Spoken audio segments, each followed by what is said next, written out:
when dad shows you how neat this thing is, and, you both are all into sports too, that's got to be fun to say, oh, wow, I can, collect these guys, or whether they're Gators or what, but, they can turn into money. And this is pretty easy gig. I don't have to do much, and I get to play with sports cards. Yeah.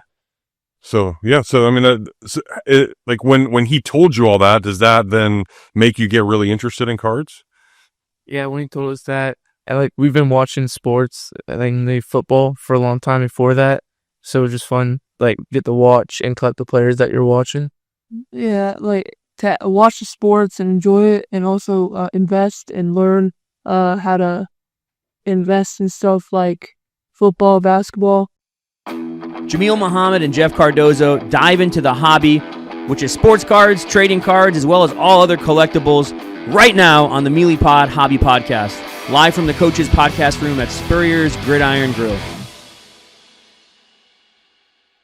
Hey, everybody, we welcome you to the Meelypod Hobby Podcast. I am Jeff Cardozo inside Spurrier's Gridiron Grill.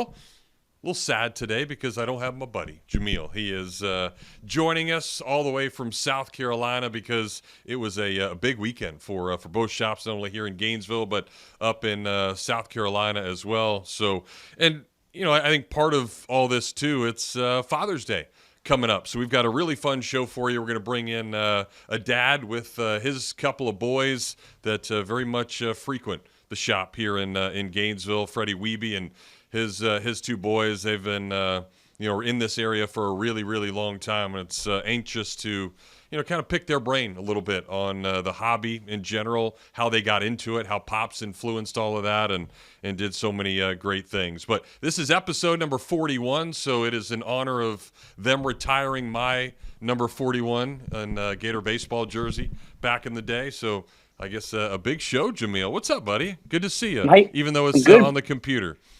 Yeah, I can't touch you, but I can see you and I can hear your voice, so that's all that matters, man. Is I got Jeff here in the ears.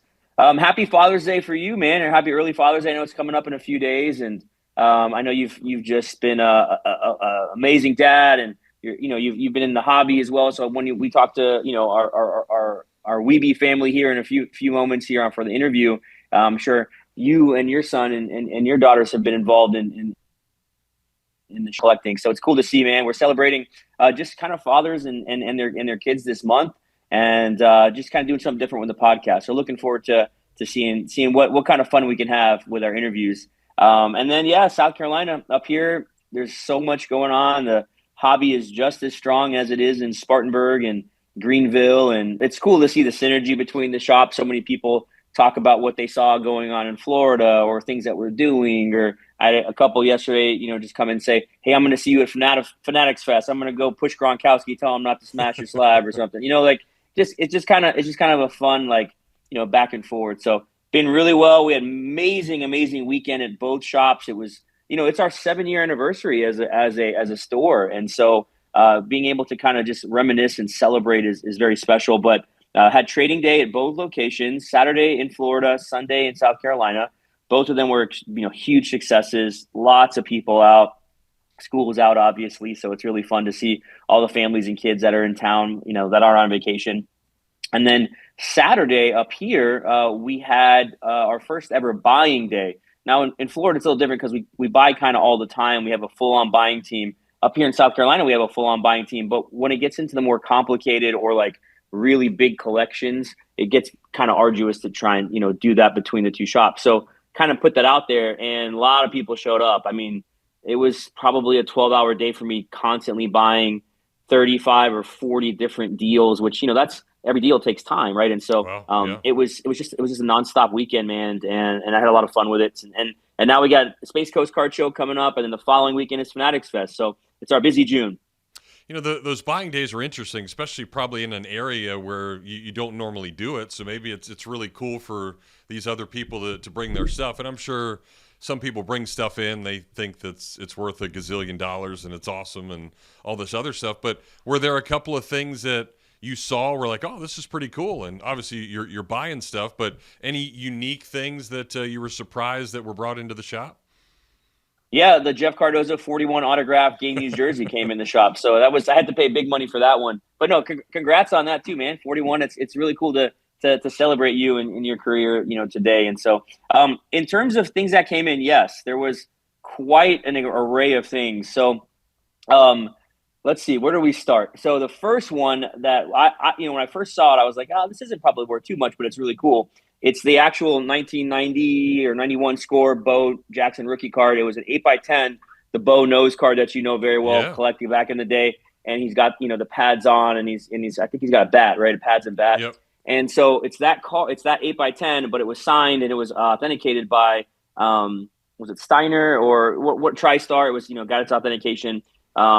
And I was like, oh, this is cool. And I was talking to the guy, and I realized, like, there's a lot of issues with that image, like, where he doesn't sign that anymore.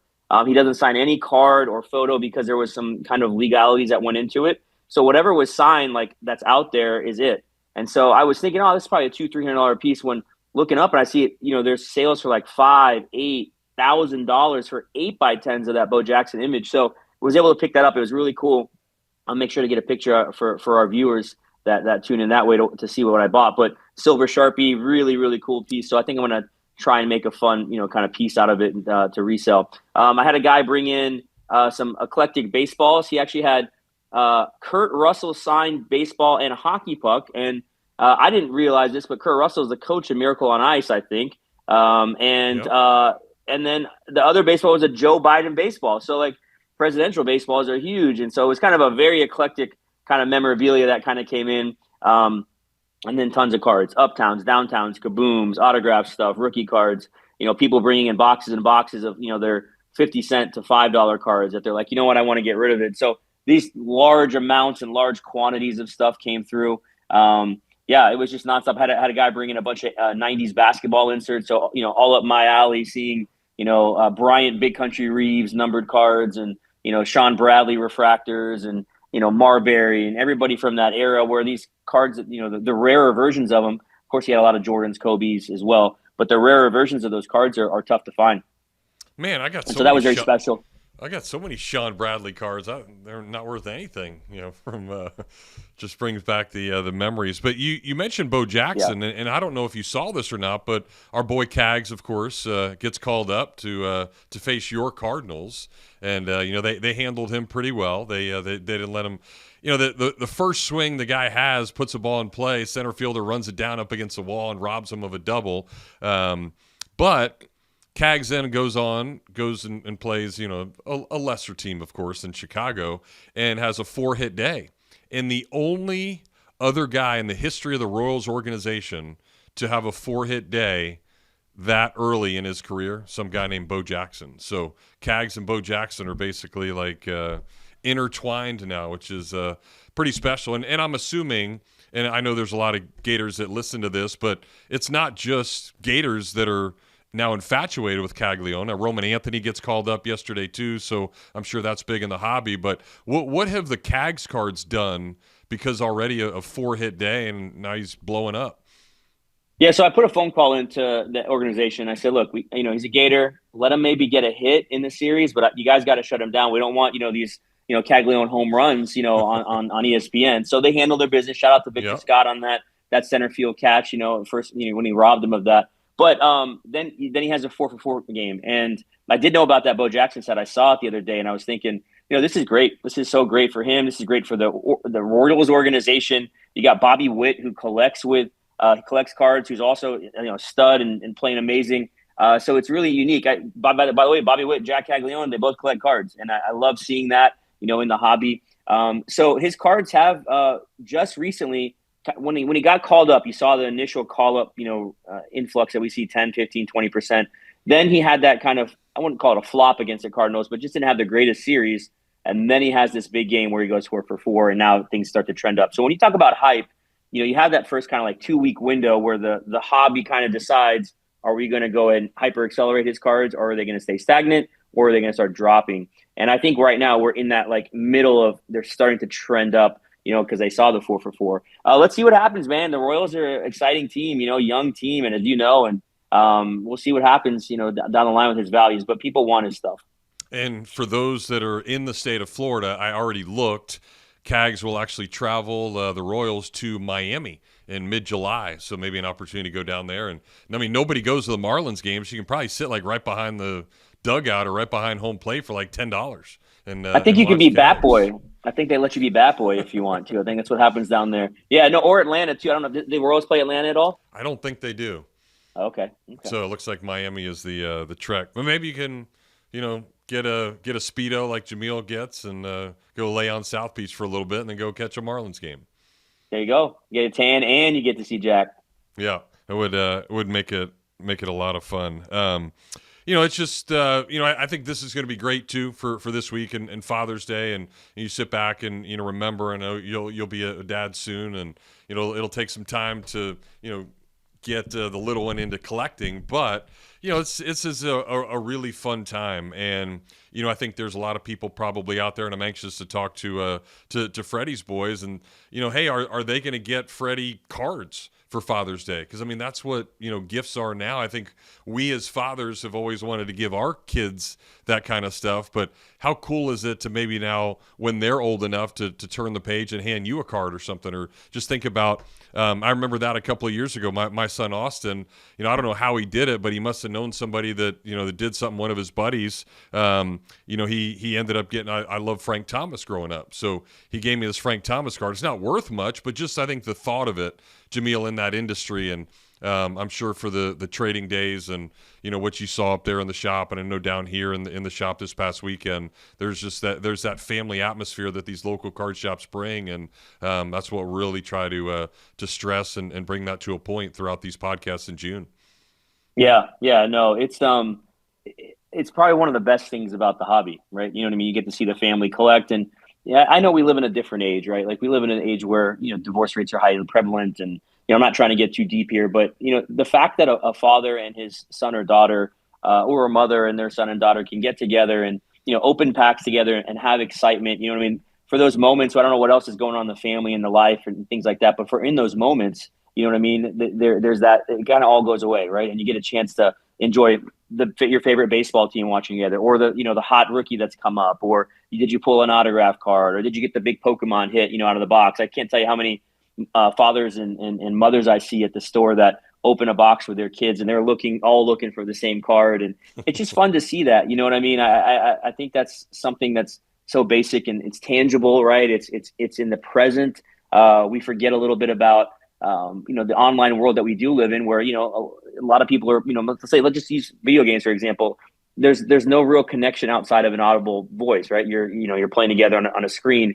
Whereas with cards or Pokemon, like you're involved together and you're opening, you're collecting, you're building decks, whatever you're doing, grading cards. You're talking to other dads in the shop. I have plenty of dads that maybe their kids have grown up, right? They're in their 50s or 60s or 70s, and they come in the shop, and I could just see. I look and I see those moments where they see other people and they're just smiling. They're not opening anything. They just see kids, opening up. And I think that's a special thing that we can do. And, I'm honored to be the referee, as I say. Maybe I've lost a little bit of my for collecting and building my PC, but I get to be that kind of neutral force that watches and allows and creates for those moments to happen. So really excited that Meelypops can be a part of that, as well as many other card shops across the nation. Yeah, no doubt. One of the memories that I've gotten to have really a lot, which I don't get to have this year, is Father's Day is always, of course, right on the tail end of the U.S. Open for golf. But for my world, it's always that first weekend of the College World Series. And, of course, the Gators aren't in it. It's going to be unique this year for the College World Series. It's the first time since 1957 that no team is back from the previous year. So you've got 8 new teams in Omaha, including one that's never been there before. So that'll be a lot of fun. But that's, those memories too, being in Omaha at the College World Series and, getting to go around with your kid and, kind of experience that together. It's always those fun stuff. So sports does bring us all together, and certainly sports cards has done that. So we'll have that influence. And, so now since baseball is over, I get to chill out for the summer and do nothing, but it's probably the opposite for you because, you're up there. You talk about all these different shows that are going on. The summer's really big for the industry, so I'm sure now it's, Fanatics Fest mode for Jameel and company, right?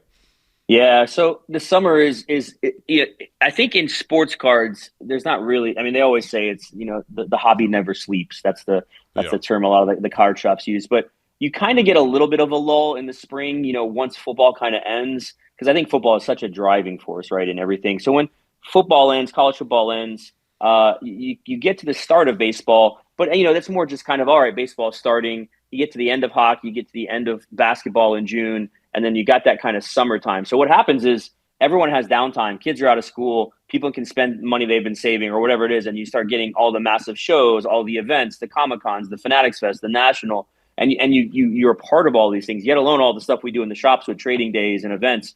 So it just ramps up, man, and it gets highly busy.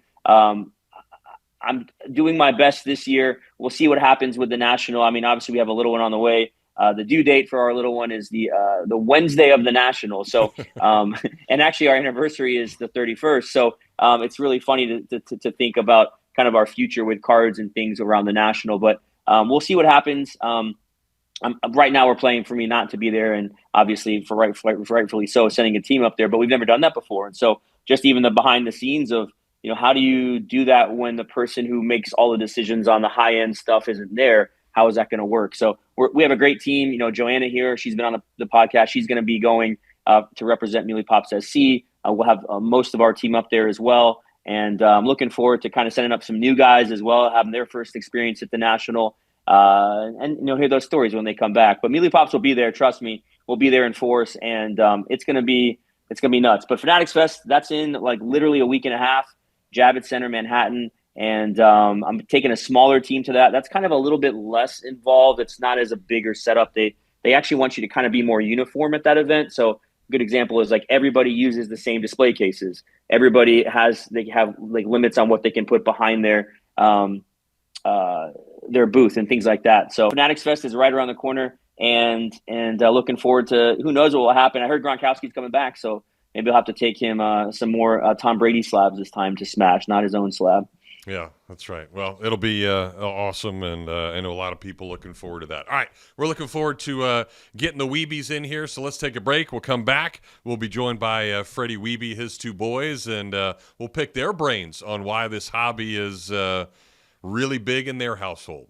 Right after this. This is Jameel, owner of the Meelypop shop, Gainesville's home for collectibles of all sorts, including every single type of sports cards, whether it be Panini, Topps, Leaf, Upper Deck. We have it. Come on in, get yourself a box, a pack, get yourself some supplies, get into our breaks, get your Pokemon, get your Yu-Gi-Oh! All the other different kinds of TCG products that we carry and shop are always fully in stock. You can find our stuff on our website as well, meelypops.com. That's another way you can interact with the store, or you can just come into the shop. We're located off 39th Avenue by I-75 behind Walgreens and Sonny's. Stop on by. We're open every Wednesday, Thursday, Friday, Saturday, and Sunday. And you can check us out on our social media platforms, Instagram, TikTok, whatnot, Facebook, Twitter, and YouTube. We'd love to see you. Come on out to the shop, have some fun, be a part of the card community here in Gainesville, and always go Gators. Albert, Alberta, I understand you were witnesses to a crash. Can you tell us about the accident?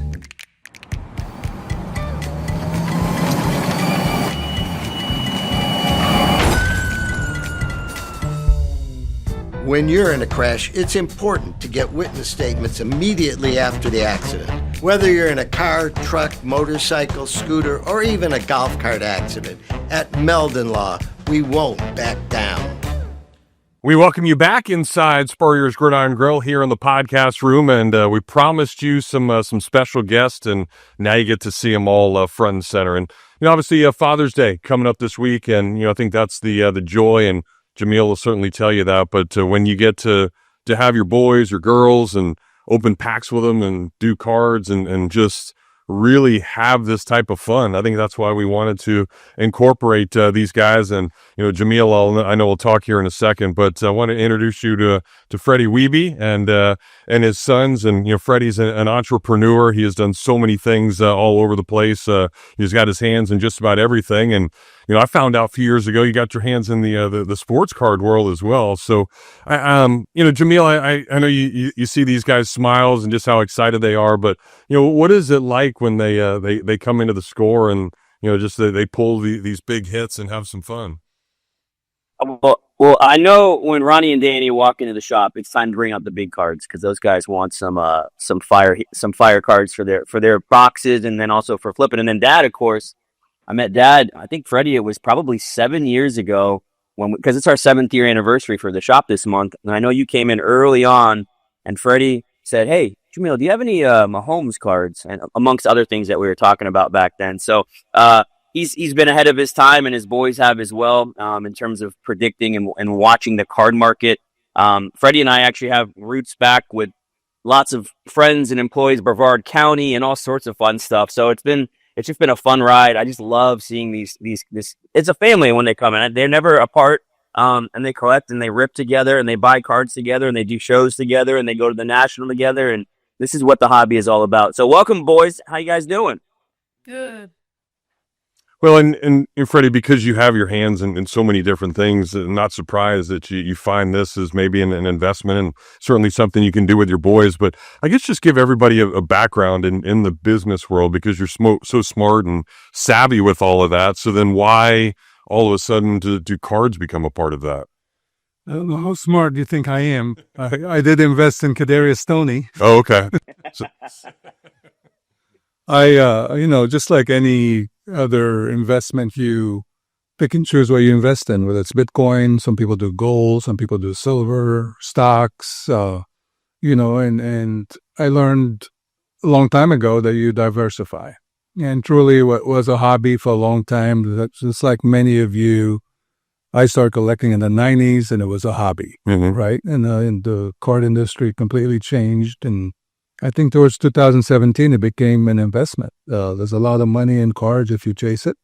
And if you do it right and you follow the data and connect the dots and speculate correctly, you could do very, very well. So why not put a sector, a slice of the pie in the cards? And that's how it started for me in 2017. And this is when I started teaching Ronnie and Dany. Really, this is a good way to educate you in entrepreneurship, on making money, on profiting, on building something, an investment, a value and an investment that could pay off in the long run. yeah, and I think it's fun too. And Jameel will tell you, I mean, he's like a little kid that gets to play with cards every day and gets to invest. So I'm sure it's the same for you guys too. It's like, oh, really? But when Dad shows you how neat this thing is, and you both are all into sports too, it's got to be fun to say, oh wow, I can collect these guys, or whether they're Gators or what, but they can turn into money. And this is pretty easy gig. I don't have to do much, and I get to play with sports cards. Yeah. So yeah, so I mean, like when he told you all that, does that then make you get really interested in cards? Yeah, when he told us that, we've been watching sports, the football for a long time before that, so it was just fun, get to watch and collect the players that you're watching. Yeah, to watch the sports and enjoy it, and also invest and learn how to invest in stuff like football, basketball. It's good to make money while watching the sports. Yeah, you guys have you've been. I get a text message maybe at midnight from Ronnie or Dany. Hey, should I buy this card? Is this guy going to be hot? What do you think about Optic downtown? And I love that, because it shows me that you guys are you're not just passively being a part of the hobby, which a lot of young collectors now are, and you and your dad will attest to this. You hear it on the podcast, you see it at the card shows. Young people are not the ones learning; they're the ones teaching the older crowd. They're the ones who are faster on the phones and finding comps. They're the ones who can understand social media. And I think it's a really cool synchrony that you guys have as a family, because I see each of you kind of learning from each other. So Ronnie and Dany, I got a question. I'm just thinking about it a little bit more now. I've known you as long as your dad, probably 7 years now. And I remember when you first came in the shop, you were also, a foot shorter, each of you. And you guys, you're grown men now. Shout out to your high school, Oak Hall. And I know you play sports and you love sports. You love being around sports, Gator sports. But when it comes to the hobby and it comes to cards, over these past 6 to 7 years, as you've kind of grown in the hobby, I want to hear from each of you. What have you learned the most? What are some things that you've taken away over these years? And then looking back at the little Dany and the little Ronnie, how much have you grown from that? I wish I didn't buy as much bosses and pats and just invested in the single cards. So I spent a couple $100 every time buying a box, and I didn't really get anything. But if I just bought a single, I could have bought way more. I wish I did that. Yeah, so boxes, they were a big investment. It's a gamble, but you would never know what you pulled. So buying singles you would know what you're getting. And also investing in people you think would do good, not investing in people that are doing good. That's a good answer. But now, I know you say that, but both of you come in the shop, and I see your eyes go directly to packs. So I know it's not like you've gotten rid of ripping packs. You love to rip packs, and then Dad kind of looks over like, oh man, they're gonna hurt the pocketbooks. They're gonna want boxes and boxes. So I know you like to rip too. So there's a balance there, right, guys? There's like a little bit of a balance. Yes. And so you guys have done it well too. I've watched, and I've kind of, I enjoy seeing people rip open packs and boxes, but I also enjoy them getting a card, that they found, that they've been looking for. Somebody like you said, Dany, that you're prospecting on. But another element of all this too is grading too. You guys have gotten in and learned the grading world too, So I guess I ask you each question about grading as well. Like, do you see the value in grading cards, raw cards that you find? Yes. You grade it, you get a 10. It's basically you could double your money, but you always have to look what the condition of the card is before you grade it. But I think it does really help. I think it depends on the card. If it's not like a very high-end card, there's sometimes no point of grading it. Like if you only get like 9, it's only that increase a bit of the price. But I think if you have like a good auto and I think the tradition, it's worth grading it.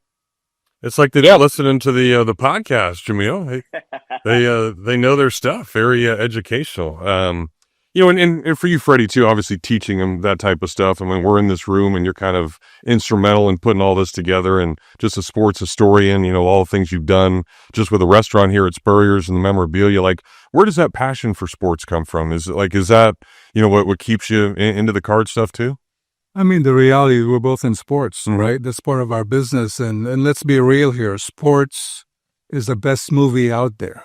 Sports is outdoing every movie theater in the world. Ratings are up 3 times movies. Movies are down 20%. Sports viewership is up 30%.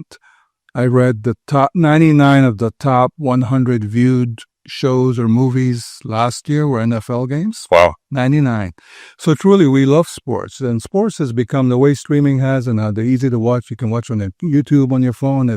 You see the whole story. You see the beginning, the mid, you see the ending every time. And we become fans of that, right?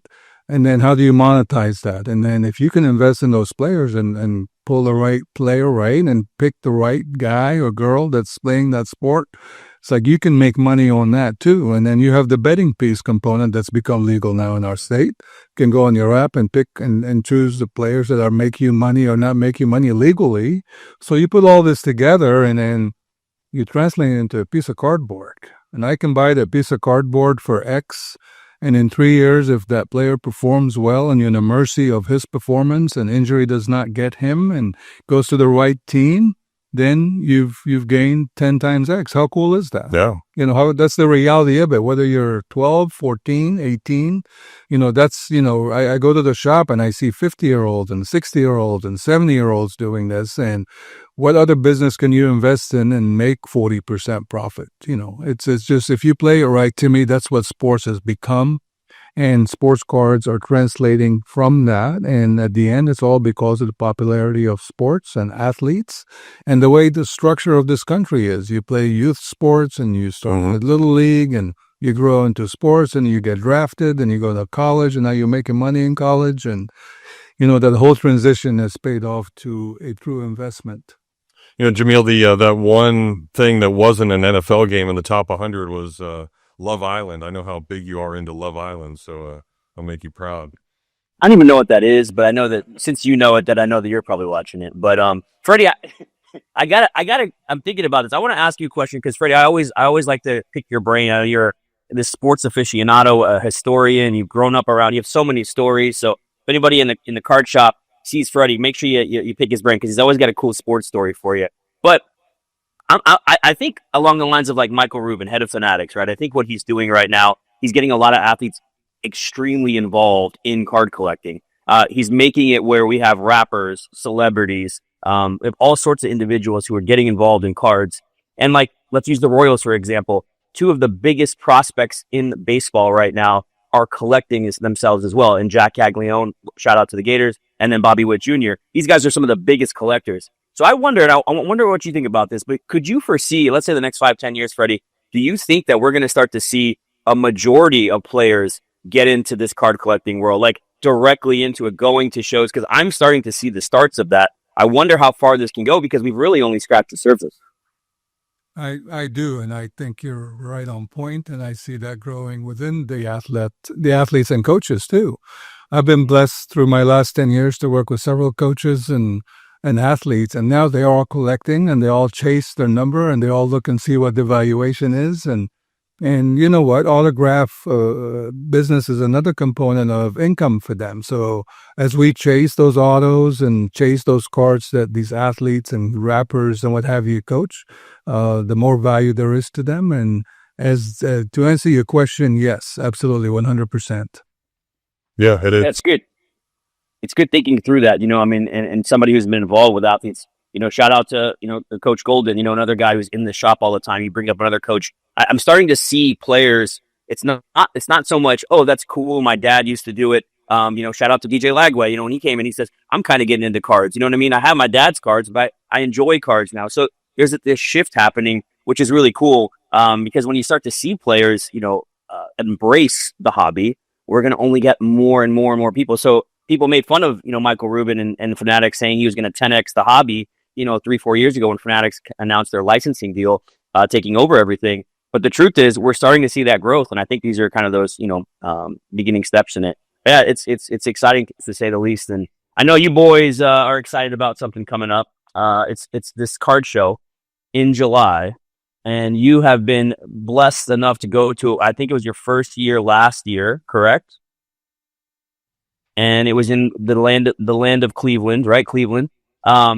It's the National, and the National Card Show is in Chicago this year, which is going to be different because you guys haven't been to that one. But I heard you're going again, and I wanted to kind of pick your brain as our shop, we're starting to prepare for the National. I want to hear what your favorite thing is, each of you. What was your favorite thing about going to the National last year? And then I will get into the buy-sell trade thing after that. But what was your favorite thing about it? I think it was trade night. Seeing so many different people just going table to table or setting up. And also all the sports players and celebrities there handing out stuff. I think it was really cool. I think just how many tables there were, you could never get bored, and just embracing the moment was just amazing to see how big the industry is, and I just love to see it. So I want to follow up on that, Ronnie. You mentioned trade night. Yeah, I know you're a little hustler. Well, actually, you're not little. You're taller than me, and you could beat me up. But you're a big hustler. I want you to kind of explain to people these trade nights because it's so hard to fathom. When we have trade nights at local shows, there might be 50 people, right? 25 tables, or there might be 100 people, and you have some pizza out or something. Explain to the viewers and the listeners for our podcast when you went to the trade nights, explain what you saw. It was hundreds of people and a bunch of tables, and you see they have these cardboard name tags where you should write your name and what sport or if you're buying and selling, and you see a bunch of tables filled with different people. They would have all their cards laid out, and you go table to table and ask the trade or buy, and they would have a stage with a sports player or his TikTok or YouTuber. They would come out and talk and throw stuff in the crowd. Yeah, it's like a stadium event, right? Yeah. Is that surreal for you guys? Seeing maybe a TikToker or somebody you only saw online, all of a sudden they're in person? Yeah. Because a lot of times they'll see us and we're like, wow, you guys are way uglier in person. So do you think of that same thing, or what's that like just seeing somebody maybe a TikToker or a sports hero or a person in person for the first time? I think it's pretty cool, especially when you know they're you didn't think they were going to come and you just end up seeing them. I think it's pretty cool to see them. Yeah. Yeah. For example, Will Howard, he came to trade night and he was giving stuff out, signing stuff, and later on he won the national championship. So I thought it was really cool. Yeah.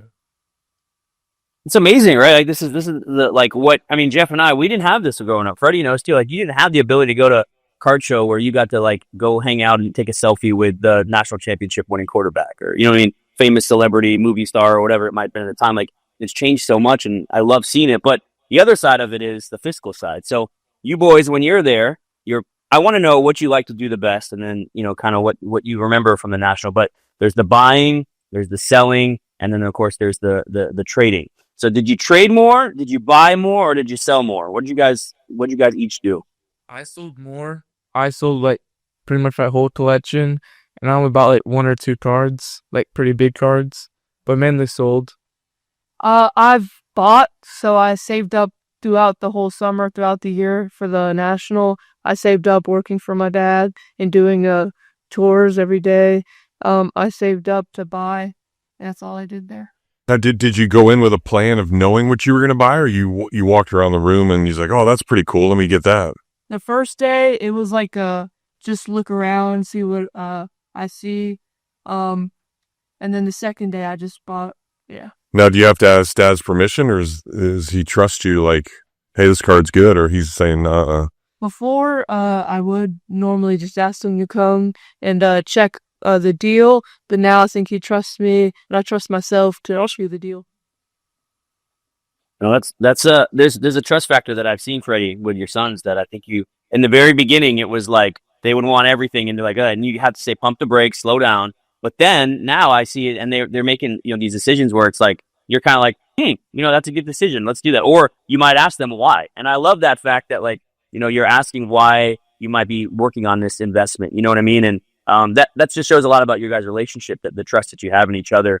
That is probably the number one word I hear the most, whether it be a card shop owner, whether it be just a family, whether it be Panini Tops, is the trust that we have in one another. And I think that's such a big part of this. So how have you learned to trust your boys, over the years, man, in the card collecting? What have you did you have some losses in that trust factor? I mean, I think from a fatherhood thing, for fathers out there, there's nothing like building your kids to become business entrepreneurs, right? And sometimes you give them all the tools, you give them all the skills, but they have to go out and practice. Even when they make a mistake, that mistake is a learning lesson for the future. If they don't go through that mistake, they're not going to succeed. No one is perfect. We all, make errors, and you know what? Failure is the fertilizer of success. And I'm okay them making a mistake as long as we can talk about it, learn from it. And I've seen them both grow so much into making better decisions. And we have to let people lead and become leaders. If we don't and allow them to make those mistakes and learn from them, then they're not going to become leaders. There's nothing makes me more proud than to see both my boys grow into an industry that's going to teach them not just cards, it's going to teach them business, it's going to teach them leadership, it's going to teach them mentorship, it's going to teach them integrity, it's going to teach them, things that you learn when I learned, and you probably learned when we were 30 years old, and it was a little bit late for us to making those mistakes. They're doing those at 14 and 15. Just imagine how better our country is going to be as these future young boys and girls become better at treating people right and building businesses right, and that's to me, that's what it's all about. Yeah. That's. I was just gonna say, you sounded just like Gary Vee last week. He was talking about and we asked him what his favorite failure was, and he said not investing in Uber when he could have invested $500,000 or $50,000 to make $500 million. And the thing is about that is, what did he learn from that? You know what I mean? And then how did that shape him moving forward? And I know Ronnie and Dany and Freddie as well. Like, there's been bad investments, but you've not just said, "Oh, it's a bad investment. Woe is me. Pity, pity, pity." You've said, "All right, well, how do I change that moving forward? And how do I shift how I do things? Do I grade more? Do I invest more in this sport?" And so that's the part of it that I think is great, Jeff, is that, there's this constant fine tuning in the hobby where me and you, when we were back in the day, we're just kind of blanketly buying Ozzie Smith or, Greg Maddux cards. You know what I mean? Like, the hobby's changed so much. You know what I mean? Yeah, no, it certainly has. And, I wonder even from you guys, obviously you're collecting and you've got this piece that the investment side, I never thought of that when I was a kid. So, it's totally different. But do you have like a bunch of friends now that have gotten into cards? Like, are you guys trading with each other and doing different things? Or are you teaching your friends to maybe start to get into some of this? I don't really, but yeah, I do. I got a couple of my friends into it, so we like FaceTime and trade. My friend Jackson, he's really into cards now. He's going to the Dallas card show. He's just working his way up in the last year. Yeah. And it's really cool to see how much growth he's at. Yeah, that's really cool.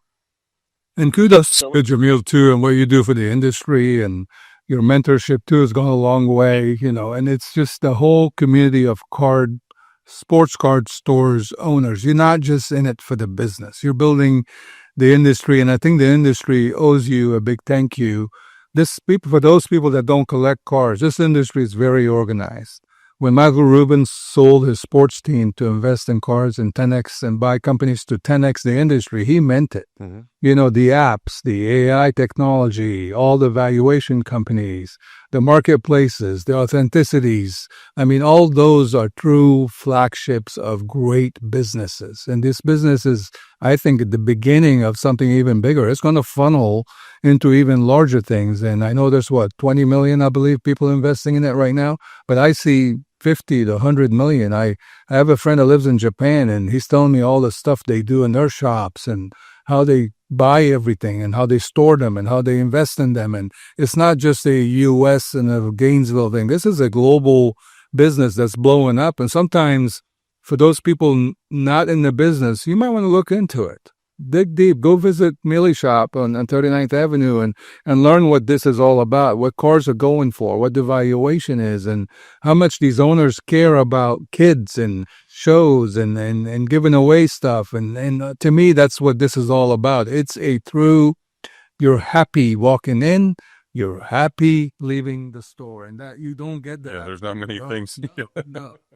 That's great. Yeah, I tell my team that, all the time too. I mean, you know it at Spurrier's, there are people when they walk in, they're happy because they know they're going to get good food and good atmosphere. Same thing at the shop. I see kids coming to the shop because it's a reward for them, or they got good grades, or, they saved up their money like Dany was saying. And so they're able to go buy that Packer card. So we do have an industry that's very special in that it's a great field to be in. And so, yeah, shout out to all the card shop owners that are doing it the right way. I think you're going to start to see Freddie too. And I guess your boys know this as well, as you guys have gone around the country, been to other shops and been to other shows. I think we're going to weed out the bad dealers, the people who are in this for the wrong reasons, the people who want to take advantage of people. I think you're seeing that more and more. You're seeing more people care about the future. They care about kids. They care about, if you got a good grade on the card that you pull out of the box and stuff like that. So it's a give and take, and I'm excited to see the future of it, like you said. And it gets I'm amped up is what I'm trying to say. And so I think about the future, and I want to ask Ronnie and Dany some questions about what it's like in middle school and high school. If that's cool, boys. You guys ready for some questions about school? You guys are. I want you shout out your grades. What grade are you both in? I'm going in the senior year. I'm going into ninth freshman year. Okay, so we got high school going on. Dany just got out of middle school. So when we think about these questions, let's talk about middle school and high school. And I want to ask these because I think this is very important, kind of looking for. And you guys be as honest as you can. I want to hear your honest answers, all right? So if I asked 100 high school or middle school kids this following question, is card collecting trash or gas? All right, so for people at home, trash would be bad, gas would be good. I want you to tell me how many of them out of 100 would you think would say that card collecting is gas? I would say probably 30 or 40. Only because Okay. understand it. But I think if they'll learn about it, they would switch to gas. Okay. So we got 30, 40 gas, 60 is trash. I would say 30 gas, 70 trash, just because they don't understand the hobby and they don't understand. It's like they just think it's a piece of cardboard, but it's really just it's an investment, and it's a good investment that's going up in the industry. All right. So for you boys, I made a history lesson. If I or Jeff asked our friends in high school, we would say, is it rad or stupid? Okay. And if we asked that same question, they would say it would be 99% would say stupid. And the reason why is it was never seen as a hobby that was cool, that you could, and again, you guys brought up a good points about learning it, but I think that's a really telling thing to think that 30 to 40% that you guys are saying in middle school and high school think that card collecting is pretty cool. It's gas and it's fun and it's something to be a part of. That's huge. That's really big for me thinking about that. Cause I mean, Jeff, we had friends that collected, but it was definitely a minority. And again, if, you went and told people that you collected sports cards and Pokemon cards, like you get made fun of, here and there. You got your healthy butt whoopings on that as well, right? Yeah, I mean, I think the sports cards were okay, but yeah, I mean, if you even thought about saying, hey, I got Pokemon, like you'd be beat up, it seemed like. So I think that's the way that process was. And, why, I didn't do it because, I didn't understand that side. I was just trying to be the cool kid or just, the sports guy and all that other stuff. So I totally agree with you. And to hear that is really cool. And I mean, I remember we played games, we would take golf clubs and tennis balls and we'd like basically play pseudo golf holes and we try to bet to see, who got where, and then we'd trade cards because of it. I got several cards like that, but I'd always take on the kid that was crappy so I could win the cards, stuff like that. So yeah, there's some cool memories, but they didn't understand it, or they didn't certainly know it. Yeah, I mean, education is key, as we all know, and I've done my best with you guys, as well as many people that come to the shop, is to try and teach, right? I mean, we got to teach in this hobby. So I want you to teach me. Next question here.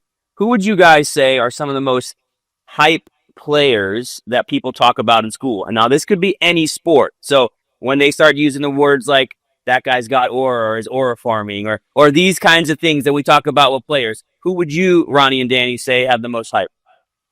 I would say Bryce Young. I would say Mahomes and Lamar Jackson. Okay, so now I want you to answer that question without football players. Any other sports? Think hard. Halliburton, what in Hallie? Okay, he's got a lot of hype right now. That's 100% for sure. I would say like Luka. Luka, definitely on the Lakers. How about other sports? So we covered basketball, football, baseball, hockey, soccer, tennis. Anything come to mind? Acuna. Okay, I agree with that. He's got a lot of swag, a lot of flair. Okay. Messi. Yeah, Messi. I mean, you hear the GOAT talk all the time. What about like non-sports, like WWE? You guys, any wrestlers that come to mind? Only thing I could think of is John Cena. Yeah, I was gonna say that's the one. Everybody, all the kids talk about John Cena. You can't see him being those things. So it's the reason why I bring that up is hype has really transferred into cards, right? You guys know that if you have those players in your boxes at trade nights, or if you have those players at shows, most of the time people are going to be buying that stuff. Tell me some female hype athletes that you can think of, and it could be a celebrity or influencer too. But who are some female ones? Caitlin Clark. Angel Reese. Angel Reese, Caitlin Clark. I agree with that 100%. How about did you guys see a lot with the NIL with like Livy Dunn and Paige Beckers? And I think about those young ladies, like they're involved in fashion, they're involved in all sorts of other things too, right? So they all have cards, you know what I mean? And they all have autograph cards, and people collect that stuff. So Caitlin Clark, Angel Reese, I mean, their stuff is just always on ESPN. Stephen A. Smith's arguing with somebody about it or whatever, right? I mean, we're constantly seeing that. So all right, so you guys just gave us some information that I think the older generation might take into. They might go start buying all those cards. So just remember that now. You were in charge of that. All right, one other quick question. Do you guys have any favorite hobby influencers? And it's okay, you can tell me on the podcast. Is there any hobby influencers that you don't like?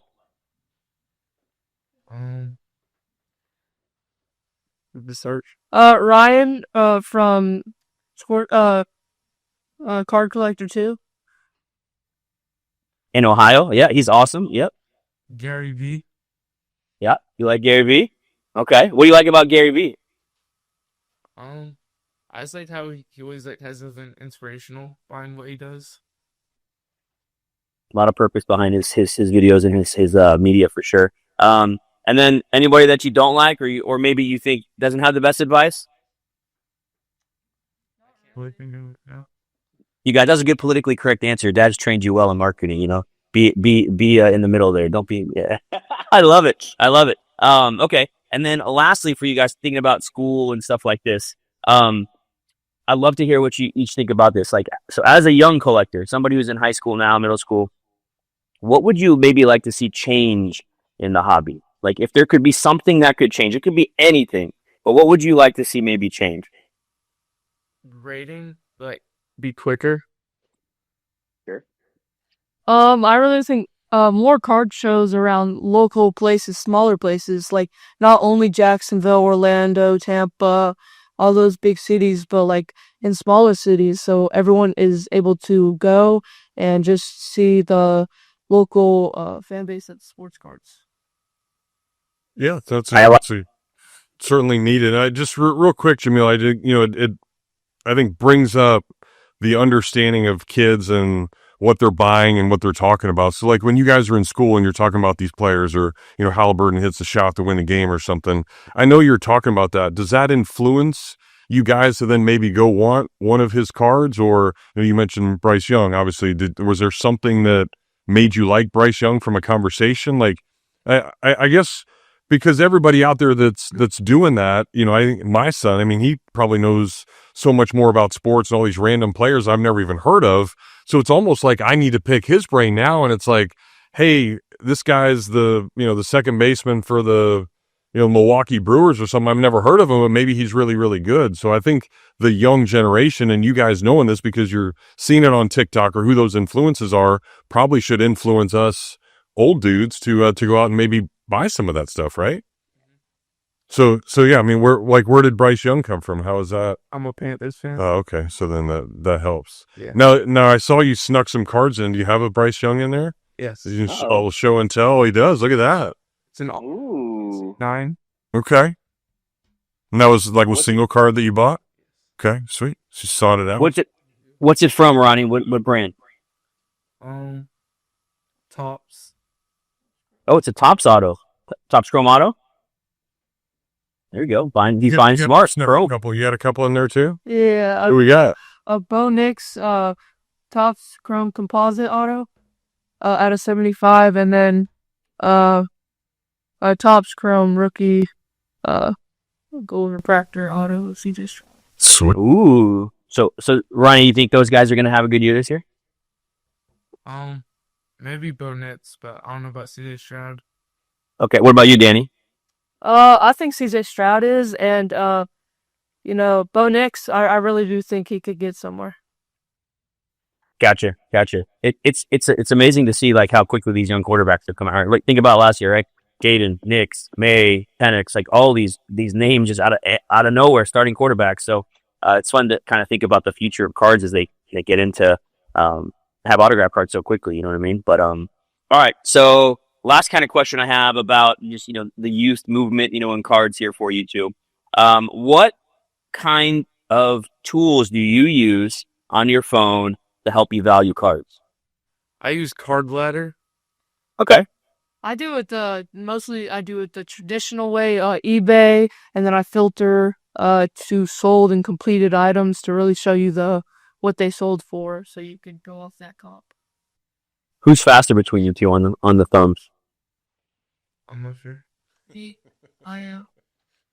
We'll have to have an Olympics between you two about comping cards. And then have you guys taught Dad a little bit about that in the world of comping? Very much so. Not to hate or anything, but before he didn't really know anything, but we've taught him a lot as well as he taught us. We just go back and forth and teaching each other's things and new things. So yeah, we've taught him eBay, trying to get him into whatnot.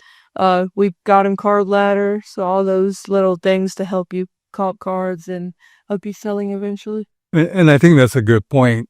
Sometimes you got to let your age ego go away and rely on that young generation's technology stuff.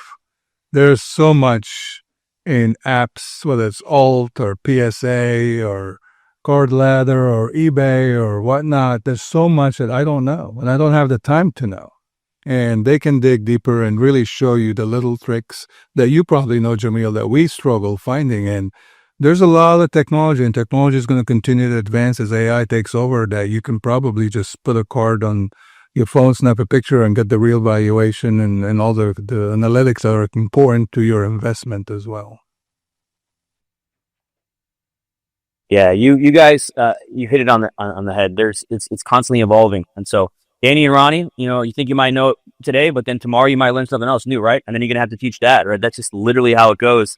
I was just talking with Joe at the shop today about Alt, and Alt is a tool that a lot of people use. I know you guys have used that. And then he kind of said to me, like, they're missing data marks, like we've got to keep an eye on that, right? So like you can check and you can actually validate some of this stuff too sometimes where, you're looking at a card and it doesn't make sense. So the technology isn't finite yet. It's not complete yet, but it's getting there. And I do think we haven't even started with AI technology and what that's going to do for the hobby. So a lot to be said about that. And as we talk about sports cards and all this stuff in hype, I'd like to kind of ask you guys a little bit about Pokemon cards. And I do see this, in a more of a even younger middle school and elementary school. I just see kids nonstop. We had a trading day this past Saturday. Our shop was at full capacity, and it was split really 50-50 between Pokemon and sports cards. And it just goes to show. By the way. Oh, tell me about it. How was it? I heard it was hot.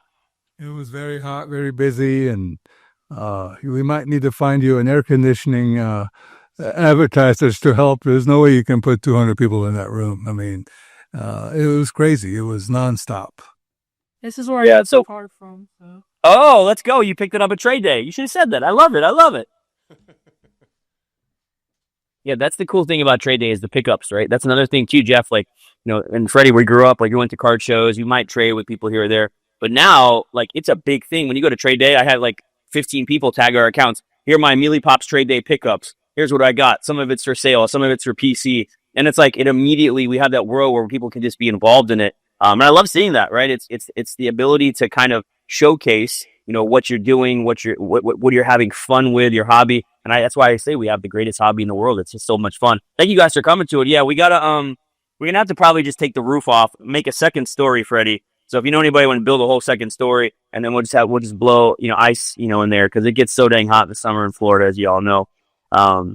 You can only have so many people in the building. It's that simple. Right. And truly, you were packed. I mean, there was not room to even spin. That's how busy you were. And that's a testament to what the industry is today, and locally what you do for the community for card collecting, whether sports or non-sports.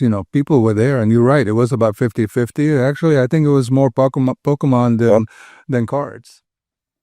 That's interesting to say too. And there's a lot of youth there. I'm sure you saw it too, right, Freddie? Like a lot of kids. There's a lot of kids, a lot of adults. The ages vary probably between 8 and 75, and that's pretty cool for a hobby, right? That's kind of tells you what the hobby is all about today. It's all ages, and it's starting young. And as 20 years from now, those young ones will become adults and leaders in the community. They'll be doing. Yeah. The future is very bright for sports cards. Yeah. Well, we talk about grading too. I mean, just the amount of sports cards that are grading. CGC and PSA last month, I think it was 2.3 million graded cards in the month of May, with 1.7 of them being at PSA, and out of that 1.7, 1 million of them being TCG cards. So that's just kind of showing a little bit of where we're at. CGC was similar. They had a 75% to 25% score. So we're gaining new customers in grading. The cards may not look the same, and they may not have seasons to follow and can tear an ACL, but there is a non-sport world that's growing. So I'd like to ask you three of you guys, like, why do you guys think that Pokemon cards are so popular? Like, what is it about it that you think attracts younger people to it? I think just the cartoons and the games on the phone, it's very popular, so people just decide to get the cards for it. Yeah, I agree with that. Like, you have Pokemon Go that used to be trend, and now it keeps on going, and just gets people into cards, and it's, pretty good. Yeah. I personally think it's moms. I think you see moms driving their children into Pokemon instead of sports cards. That's what I see a lot when I go to your shop and other shops. I see a lot of young 6, 7, 8, 9, 10-year-olds with mom coming to the shop, and she's helping them kind of pick the right card. And as they grow, I think that whole industry is blowing up right now. Yeah, that's a great point. I was thinking about this too. I was talking with some friends about, in sports cards, we typically have seen fathers and their kids, sons and daughters, trade. But in Pokemon, it's fathers and mothers with their kids, And so it's almost this entire family, where sometimes in sports, I know your mom is coming to the shop. I'm always trying to get her involved in tennis cards because I know she likes to play tennis. So we got to work on her so we can get the whole family involved, boys. But I bring that up because I think there is something to be said about a mom and a dad both being interested in the hobby with their kids. And then also you got people like, my generation and younger, who it's nostalgic for them. So when they have kids, they want to show them the Pokemon games because they grew up on them in the 90s, right? So there's an interesting dynamic there. I don't know where it's going to go, but it's funny when you go to, local shows. I'm sure Dany knows this. He's been to a lot of local shows, is that there's a lot of Pokemon at local shows. It's probably 50-50 as well. And so what does that mean for the future of the hobby? What does that mean for future dealers? I think there's some people who are opposed to it as you guys know, I'm extremely open to it. I think it opens up an amazing amount of opportunity to pivot into non-sports. And it's not just Pokemon, right? Star Wars, Stranger Things, Marvel, like all these Disney is the one that's coming down the pipeline that I know is going to be a big deal when we have the Disney Chrome Superfractor of Mickey Mouse that's selling for $500,000 or $1 million. So these kinds of things are coming. And I'm excited to see that, right? I'm excited to see how that grows. And you guys, do you think that that Pokemon will have a better ROI or better value return in 5 years, or you think it'll stay with sports cards? What do you guys think? I think it'll either be like 50-50 or maybe Pokemon like 60-40. Sure. I think it really depends on the sports industry and see how it goes. Like it could go either down, up, it depends, but I really think sports cards or 50-50. Yeah, and I think, from Freddie, your answer earlier and just the growth of sports, it's hard to imagine something that is not that and growing so much. Like, so it's fascinating to me to hear Pokemon and how successful it's been and all the different things going on, because you can gauge, hey, I can watch Bryce Young play that day and I can see the success, or I can watch Patrick Mahomes win all these Super Bowls and MVPs and all this other stuff. So it's just, to me, I think that's always going to rule the roost. And then if we continue to get these players, these athletes involved in it more and more, they're just, what you can do with this industry just is incredibly incredible. I agree, and I'm personally very bullish on sports cards. I think where all our major leagues, all sports are managing better, the way NIL is producing more intellectual athletes, I just see a bright future, and I'm all about the 10X formula that Michael Rubin has brought up. I'm 100% bullish on that. And I think there's room for Pokemon. I really think so. And I think that will grow as well. But I still think sports cards will rule the world 10 years from now. It's amazing you just said that about like how athletes have evolved. You guys see that Victor Wembanyama was training with the monks recently? Wow. Like Jeff, like when me and you don't even know how to spell monk. You know what I mean? Like these young guys, Victor Wembanyama, the face of the NBA, probably in the future, he's giant. He's literally in a monk temple training, and like, he's a guy who talks about how he goes to bed early and reads books. These are kinds of things that I'm really excited to see. Locally, we have an incredible, student athlete in DJ Lagway who's giving part of his NIL money, hundreds of thousands of dollars, away to other sports programs, women's sports at UF. Like, these are things that are unheard of. So I do think just even that, Freddie, and the NIL and how people are maturing is going to attract more people to cards as well, right? Because they're going to want to collect those people just because they're just good Samaritans. They're good people. They're doing things that are impacting the community. Whereas I think that world of maybe back in the day with the Deion Sanders prime times, and it seemed to me more about the flash and the money and all about themselves, but we're seeing a little bit more philanthropy. So it's exciting to think, man. I'm really excited for you guys too. Like, you're only in high school and what you're going to be able to do in cards. So yeah, really cool, really special. I have a last segment for us, boys, and I don't know if you've ever seen our podcast. I know Dad knows a little bit about this. It's called our rapid fire segment. Our buddies at Titan MRI sponsor this segment, and we've never done it with 3 people, but I have an idea here. So first off, are you guys up for this challenge? It's pretty grueling. Yeah, we are. Okay, all right. As long as the Weebies are with me, all right. So here's what we're gonna do. I'm gonna ask a question. First thing that comes to mind, you're gonna answer, and we're just gonna go from left to right on screen here. So Ronnie, Dany, Freddie. Okay, is that fair? How we do this? So you're each gonna give an answer, and we'll do rapid fire with the Wehbe family, brought to you by Titan MRI. So here we go. First question: Kaboom or downtown? Downtown. Downtown. Downtown. Hey, downtown family. Okay. Cash in hand, cash money, or store credit, which you can spend in shop? Cash. Cash. Store credit. Hey, there we go. We got one guy who uses store credit. Usually store credit's a little bit more. So taking notes from Dad on that. If you're going to spend it back in shop, you get that extra 15%. All right. Better feeling here. Ripping a new box, like opening a brand new Prism or Optic box, or waiting on that card to come back from grading and you got a PSA 10 gem in on it. The PSA 10. The PSA 10. PSA 10 for sure. There we go. That's the investment. That's coming out there. I like it. All right, dream card. What's your dream card, Ronnie? 86 Flair Michael Jordan. NFL Shield, Mahomes auto. 52 Mickey Mantle rated 10. Oh, that just trumped you guys. Like, 18,000x. Yeah, that's a big card. Big time, big money, Freddie. I think the guy who has the Arizona Diamondbacks owner, he got offered $30 million for it. He turned it down. Amazing. I want to, before we continue on the rapid fire, one quick thing. We were talking earlier about Pokemon. I just was at a conference or at a convention, and someone told me that they're in their group were involved in a purchase for $100 million for Pokemon. And I said to them, it's cap. There's no way that there's $100 million Pokemon collection. And then they showed me some pictures and videos.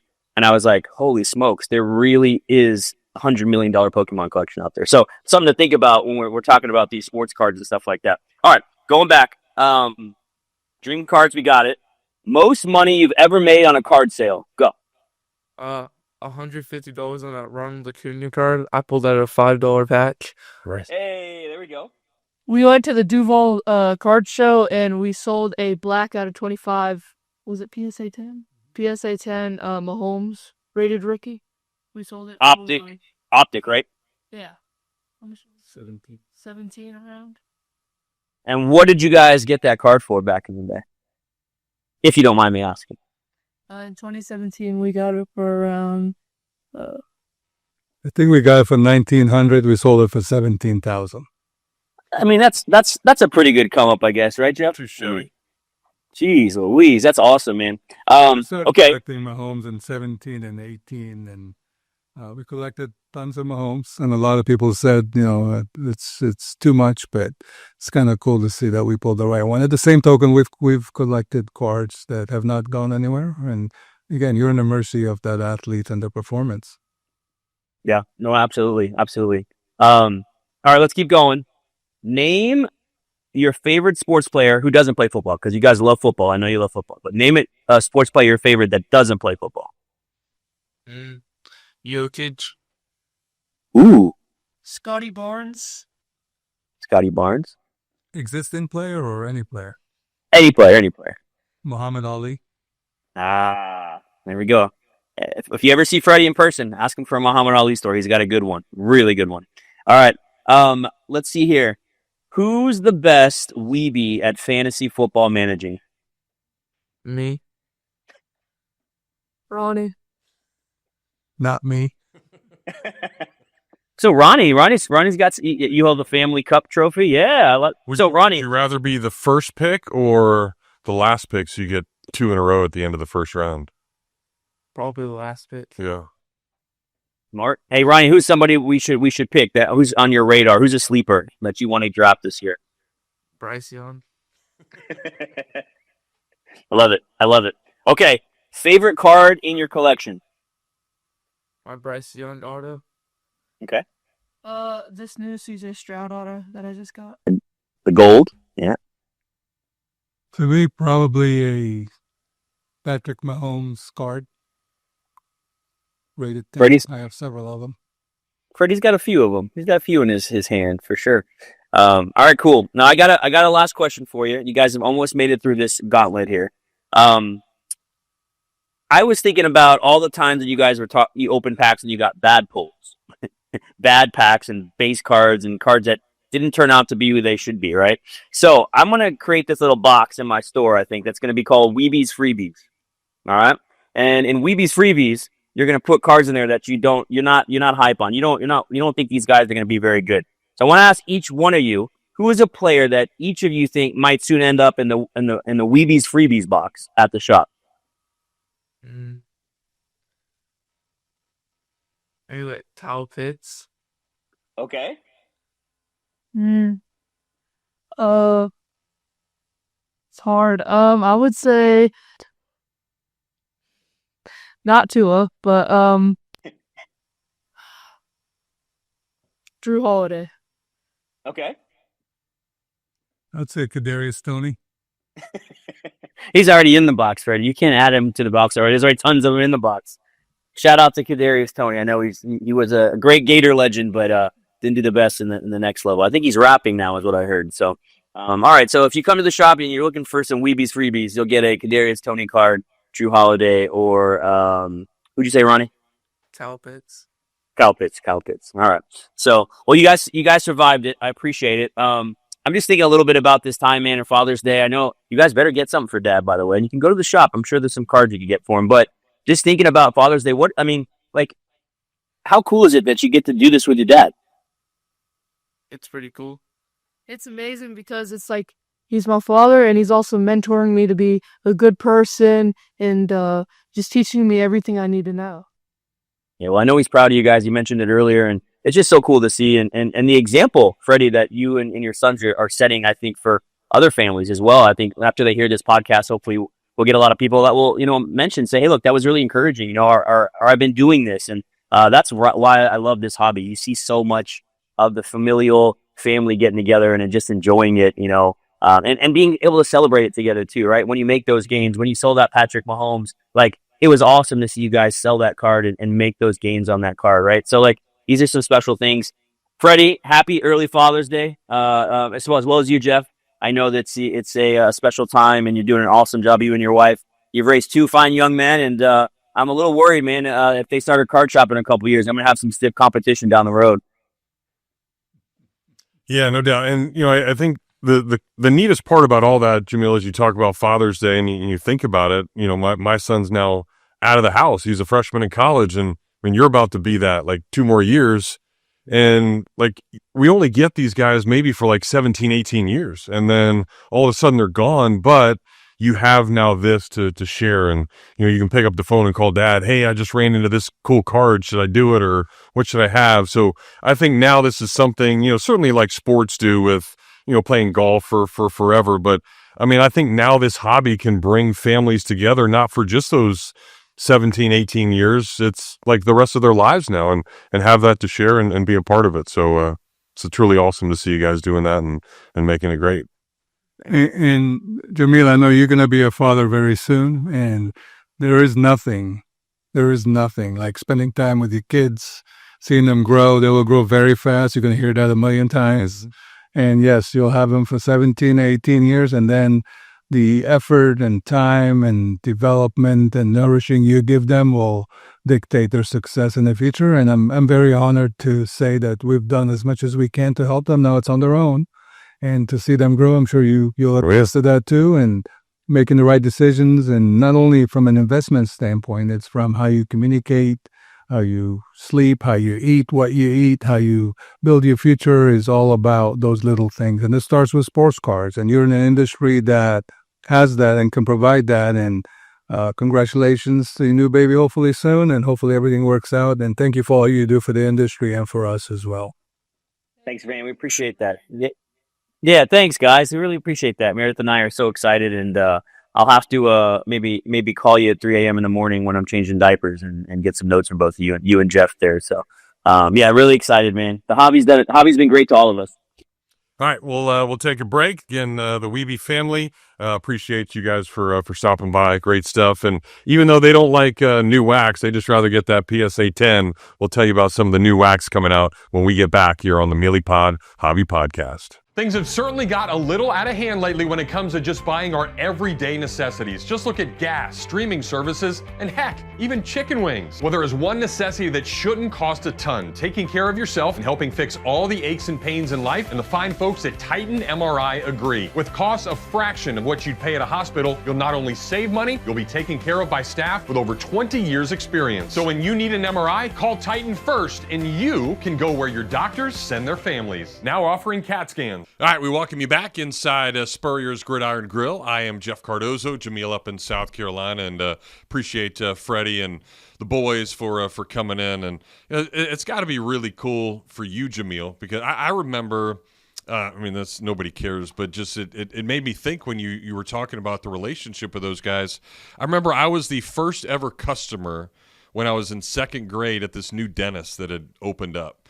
And I went to that same dentist all the way throughout high school. And, he would always come back and say, man, it's so cool to see you grow. And it's so cool to see you then go to the University of Florida and play baseball. And he would follow my high school career and all these sports and stuff. It made me think about you with those kids. You don't know what these kids are going to do, the people you meet, the families you're going to be a part of. And, you just talk to them one day and then all of a sudden they turn into friends and colleagues and just these great people around town that you get to come in contact with on a daily basis. It's got to be pretty cool to see those guys grow up. Yeah, I was thinking about this the other day too. Like all those kids, like when we were younger, we remembered pulling a card out of a card shop or whatever. And maybe you remember the name of the card shops, maybe you don't because it was just you cared about cards. But because we have such a wonky name, like I bet you all the kids are going to have memories. Meelypops is going to be stuck in their heads till they're Yeah. 80. You know what I mean? Like what was that place called? Oh yeah, it was Meelypops or Meelypops or whatever they're going to come up with. But I think it'll stick for a long time. Yeah, and the memories that you see every day in store when a kid pulls a big card or their parent, and the kid pulls a big card, they're excited. We try and celebrate that the best we can, even if it's not a big card too. You know what I mean? Younger kids as well. Like we just want them to know, like, hey, that's a special card. Put it in a sleeve, or go get a free pack from the free pack box because I think that's so important. But yeah, it's really cool to get to talk with those guys and how well spoken his sons are about cards. Like I mean, just thinking about that, like we know communication is key. How you articulate yourself is so important in business and just life. And so to see Ronnie and to see Dany just kind of articulate all these things about cards and markets and just being in high school, like that's great. That's amazing. Yeah, certainly is. Well, what else is amazing is CGC, one of the nation's leading grading companies. You can submit your collectibles, your sports cards, your trading cards, comics, coins, video games. I mean, there's just so many different things that CGC does. CGCcards.com. Encourage you to check it out, and Jameel can certainly verify the awesomeness of what those guys do. Yeah, we talked about just even with the boys and Freddie, just like how many cards are being graded by them, monthly, and so just seeing those growths and thankful for them. Thankful for all the new wax that's coming out too, Jeff. I mean, we got all this stuff this week. One thing that I know you're excited about: Top Series 2 baseball. It's here. We had Series 1, back in what was it, February or something, right before season started. But now we got Series 2, and the chase is on for rookies and parallels. They always have some fun release. I haven't had a chance to really dive into it, but we'll have the blasters, we'll have the jumbos, we'll have the hobbies. And if it's anything like Series 1, if you are somebody that has self-control, I can tell you every product that we've had that's been top specific baseball flagship has just gone up. You know what I mean? Like the hobby boxes are 145, 150. When we started selling, they were 110, from Series 1. So who knows how high Series 2 might go. And then of course there's rookies and guys that are going to be in Series 2 that may have not surfaced yet, and they come out of nowhere, and that's another fun thing to collect. So we'll have to rip a box maybe next week with our next week's guest. But you also have Chrome Basketball 24-25 that's coming out. There's Hobby version, Delight version, and Blaster. The one thing I'm excited about with Chrome Basketball is it's not Wembanyama's rookie year, so that was very hyped, and it was the first year of Chrome. It's his second year. The draft class, obviously, in 24-25 wasn't as touted, I think, and they didn't produce as much. But again, basketball, people mature 3, 4, 5 years. Let me look at SGA, for example. Yeah. So 24-25 Chrome is going to be fairly cheap. It's going to be $150 to $200 a box for Hobby and Delight. So I think for you guys out there who want to get into basketball, there's a good entry point there with Chrome Basketball that you're not going to break the bank. Another thing is Contenders Football. I love Contenders Football every year. You have all of the mainline rookies. Unfortunately, Panini and Topps, they have their kind of battle with licensing, so you're not going to get Jane Daniels, autograph cards or Bo Nix or things like that. But you're going to have, great chases in there. They always have the cracked ice variants and things that people love about Contenders Football. So that is out 2024 Contenders Football.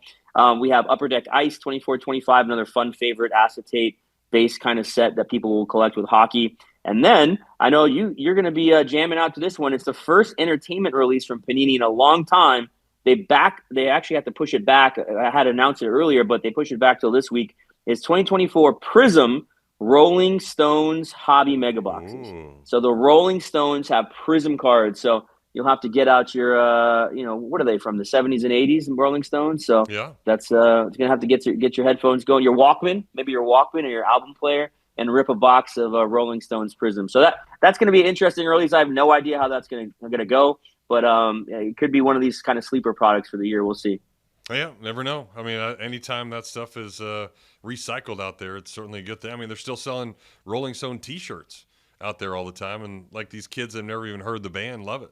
So I'm sure they will love the cards as well. All right, well, Jameel, great stuff as always. Again, encourage everybody to get out there, check out the new wax, and continue to find all those great things. But remember, if you're a kid out there listening, be nice to Pops. Father's Day is on Sunday, so make sure you go in there. Just get him a pack of anything. He will enjoy it and think you are the coolest kid on the planet for thinking about him, and doesn't have to be anything too outstanding. But that guy is very outstanding. That's Jameel up in South Carolina. I'm Jeff here back in Gainesville, and we'll talk to you next week on the Meelypod Hobby Podcast. Thank you for joining us. We will see you next Thursday at noon.